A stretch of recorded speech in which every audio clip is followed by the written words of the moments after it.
Welcome to our 2022 Wildwood Platinum FSX 167 RBKX. We're going to start in the back bumper here. So if you just kind of reach in, pull that cap out of there. Inside of that back bumper, you're going to find your sewer hose. So as we pull that out, you'll notice you get 2 ears in that adapter here. Just take note of that. That's how you'll be hooking it up to your sewer system. And then the hose itself, once fully extended, is about 20 feet long. Storing at the back bumper here just to help keep any sort of stench out of the trailer, keep things that little bit fresher and cleaner for you. And that cap just presses in place. In this corner, as well as in each corner of the trailer, you're going to find these stabilizer jacks here. So what they're going to do is they're just going to run down, contact the ground, give them another turn or so, and they'll just firm them up a little bit. And that'll just get rid of any sort of bounce or sway that you got in the unit right now. Keep things firm while you're out camping. Straight up from there actually is just cable and satellite inlet. So pull that cap out of there, just coax cable, plug into that, fire up at your TV location. Down from there, we've got your sewer system itself. So you're just gonna kind of push that cap in, give it a little turn, you can pop it out of there. See, it's got the exact same 2 ears that your sewer hose had. So you just press that in, give it that turn, clicks into place, and there you have it. On the left, you get a gray valve. On the right, you get a black. So that black valve is controlling your black tank, gray valve is controlling your gray. Black tank is filled from your toilet, so that's gonna be your dirtiest water. We'll dump that first. Once that black tank's done, you'll come to the gray, open that up, and allow that to drain out last, just to help keep that hose clean as possible. Above there, you're gonna find your low point drains. So you get a hot and a cold line. Just pop that cap off of there, just allows the water system to drain itself out. The purpose of that would be for winterizing the unit, or if you're leaving the trailer for a while and you just don't want your water going stale or stagnant, you can drain it all out before you go. Up from there, you've got your hot water tank, so that key there, you're just gonna line on up, pop it on open. All of your controls for turning it on are just inside the unit. Before you ever turn it on though, you just wanna hit this relief valve right there. Make sure you get that shot of water coming out. That water coming out is just letting you know this tank is full. You're safe to fire it up and you're not going to burn anything out by doing so. Once we get inside and do turn on the thing with propane, I'm going to go over a reset procedure, and the button that I'll refer to is just right here. And if this guy is not filled up and you do have concern that it may be dry, you just want to make sure your water's all turned on. Make sure this guy's full before you fire it up. Closing it back down, you're just locking it with the keyway, and that's it. Ahead of there, we're going to find this little port here. So as you pop that on open, you'll notice there's a little notch in the bottom corner here. It's going to line up with that notch there. Just kind of press it in, line it up and press it in. Give it a little 1/8 turn, that'll lock it into place. Then you get the threaded collar there to really lock it down. Following the cord back, you're going to find a standard 30 amp end there. Most campsites are going to have that. You can plug straight on in and you're good to go. You will notice you get that little blue light there. That's just letting you know you got good clean power. If that red light were to come on, it's just letting you know there's an issue there and you want to get that checked out. Ahead from there, you've got your city water connection. So you pop that cap out of there. You're just going to take a water hose and plug it into there. Turn on the water, and that'll pressurize the lines throughout the unit. Ahead from there, you've got your freshwater connections. Just that cap unscrews from there. You take your water hose, stick it in there, turn on the water, and that'll fill up your freshwater tank. The drain for that tank is just right underneath the unit here. So kind of right back there, you can see that little white cap. You're just going to unscrew that, and that'll drain out your freshwater tank. Up from there, you've got your exhaust for your furnace. So if you're ever running your furnace, you just want to make sure it's not blocked off. It does get hot. Towards the front, we've got one end of your storage compartment here. So just the magnetic latches hold her open. It does see straight through to the other side. Around front of the unit, we've got your battery inside of this box back here. So as long as you're plugged into that short cord in the back or your 7-pin to your tow vehicle, that battery is charging for you. Standard barbecue style propane tank here. You're just going to turn that valve to open it up, tighten it down, there you go. Tongue jack up in the front there, just standard. On the other side here, you've got your solar panel plug-in, so just a 2-prong plug would plug into there, charge your battery. Other end of your storage compartments here. So as you open that up, you're going to find a water hose as well as a park adapter. So your 30 amp short cord would go into there, 15 amp into a standard household outlet. So if you're looking to charge your batteries or run your fridge, you're just going to use this guy here. Right. This customer is also opted to go with the weight distribution hitch, so we just have that stored in here. Right behind it there, you'll notice there's that little jack back there. That's just going to be for running all of your stabilizers up and down. Taking a couple steps back, we're going to find the Gfi Protected Outlet out here. So if you're looking to make coffee or toast outside, you got the power to do so. We got a little kitchen, or I guess just a little fridge outside here too. So it's just a 120 volt fridge, so you do have to be plugged in for this guy to be going. And then to the back of the units here, you just got your spare tire. And then in the center, you're also going to find an exterior shower. So you'll get a key just like this guy here. You can stick it on into there, open it up. Hot and cold water, of course, standard head and hose, just the 3-foot hose. So if the dog's out getting muddy, you can spray him off where he gets inside. Closing it back down is just the same deal. And beside that, you're gonna find a black tank flush. So you may notice over time you've dumped your black tank, but your monitor panel is still reading 1/3 or 2/3, whatever it may be. Typically that's some debris inside of your tank just hanging between the probes causing a misread. So what you're gonna do is just take your water hose, plug it into here, open up that black valve, turn on the water, and that'll just flush out that tank, getting rid of any sort of debris that could be causing that issue.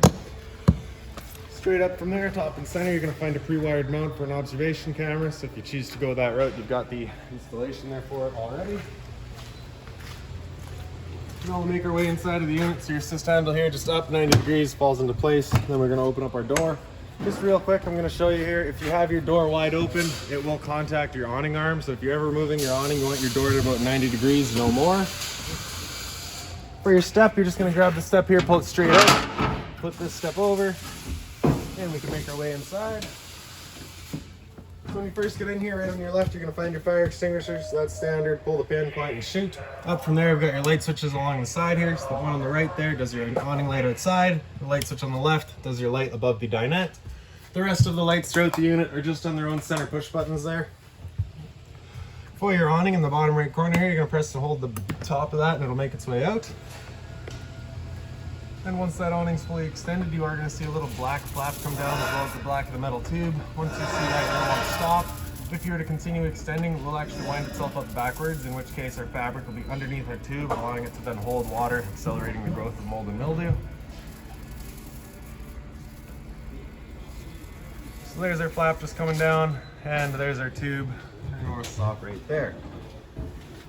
Now if it were to start raining, it's of course going to be holding some water anyway, so what you can do is grab either arm, front or rear, and just pull down on it, and you'll see that changes the pitch of the awning out at the head, allowing water to then run off. Now if you like that angle better, because it does give you more shade, you can do the same thing with the arm up front. Before you bring them back in though, you just want to make sure they're back out straight and fully extended, just so that we're not running the risk of bending our arms. And now we'll press and hold the bottom of that switch and she'll make her way back in. Again, we're making sure that our door is at 90 degrees, no more.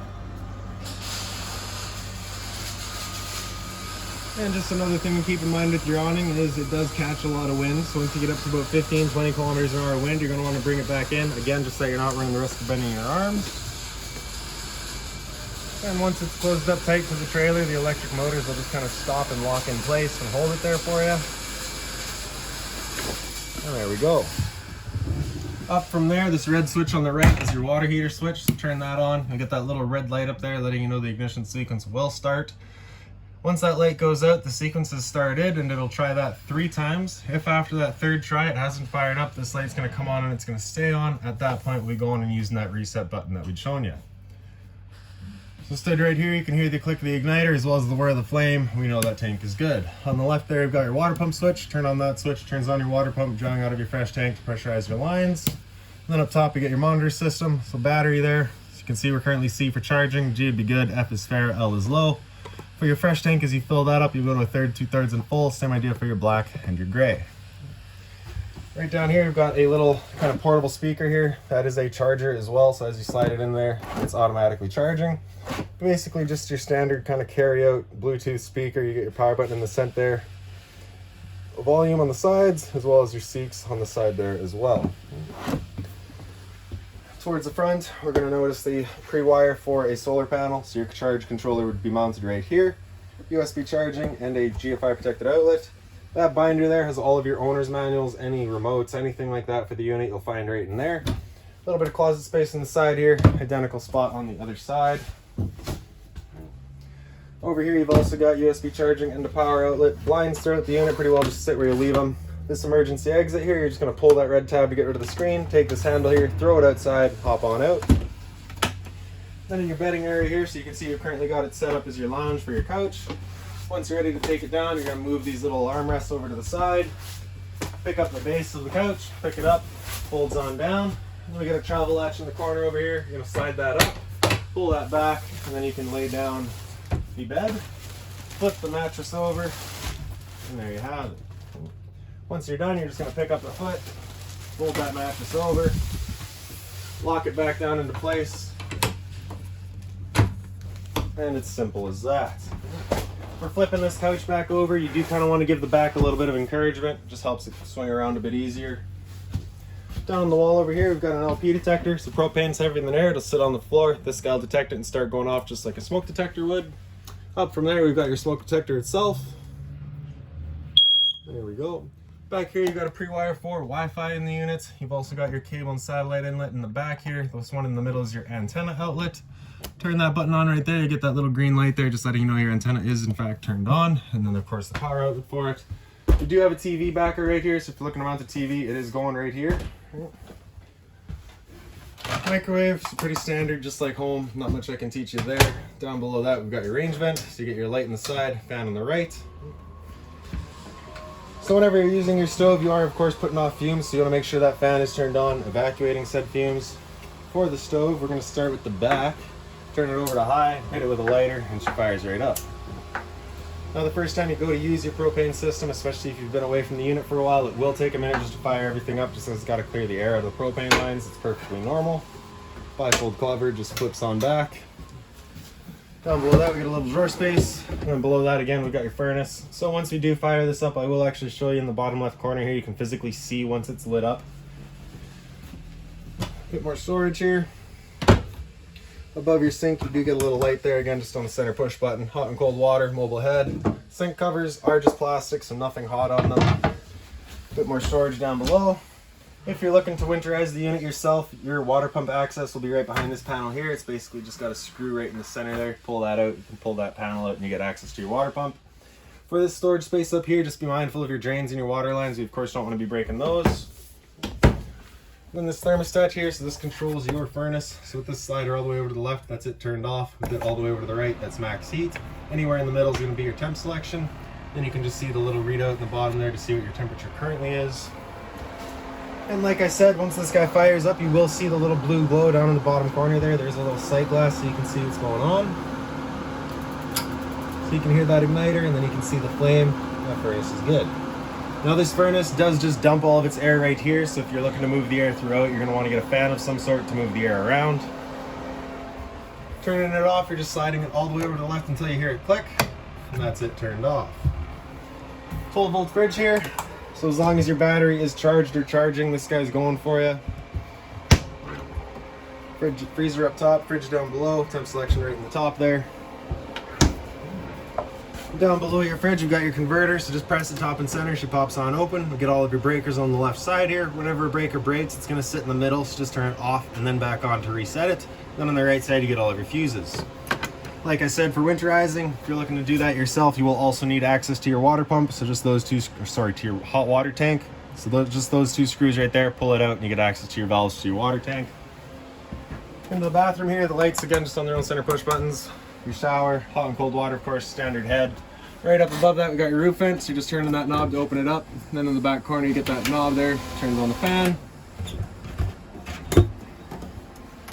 Then your medicine cabinet, it's pretty straightforward. Hot and cold water at the sink, of course. GFI reset beside it. Test on the left, reset in the center. If you ever have outlets that don't work, it's the first thing you should check. Some storage down below, just be mindful of our water lines and the drains again. The toilet just opens up, you get your flusher on the right side there. And then kind of some closet space here.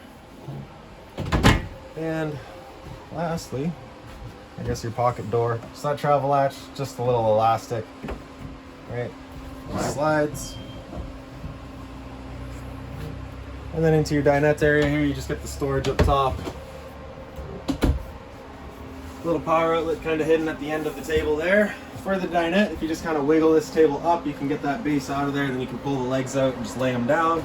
And then you'll kind of notice you can just lay the table down onto the two benches there, take the back cushions to fill in the table, and create another bed. And really, your air conditioner. So you have two low fan settings. Don't ask me why, I do not have an answer. After low fan, it'll come into high fan. So that's just moving air, there's no cooling involved in that. And then after high fan, it'll come down into low cool, so that'll just use the low fan with cooling. And then high cool is high fan with cooling. You will notice there's a temp selection knob in the back here. That is for the sake of if it had a heat strip installed. It does not. We have a dedicated furnace, so when it comes to that temp selection, you're just going to leave that max cold. Once we're done, slide it back to off. And then on either end, you just get the little louvers there so you can close them off, shoot more air towards the back, close off the rear one, open up the front and shoot more air towards the front, just based on whatever your needs are. So that is about it for this unit. If you've got any other questions on it, please feel free to give us a call, 204-237-7272.